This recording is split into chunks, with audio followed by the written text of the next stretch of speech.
طيب، ده يودينا لفقرة، إيه اللي بيخف وإيه اللي بيكمّل؟ بُص هاقول لك حاجة، يعني تيجي نتكلم عن الأمراض عمومًا، في حاجة اسمها acute، في حاجة اسمها chronic، في حاجة اسمها أمراض حادة وأمراض مزمنة.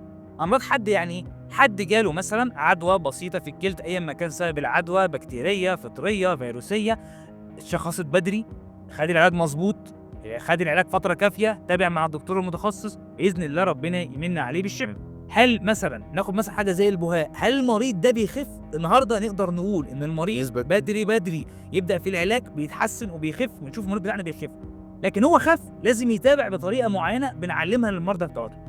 مريض زي مريض الصدفية، هل أنا دلوقتي عيان الصدفية ييجي لي أقول له بُص تاخد العلاج ده وتنسى إن كان عندك صدفية في الدنيا؟ ما فيش حاجة اسمها كده.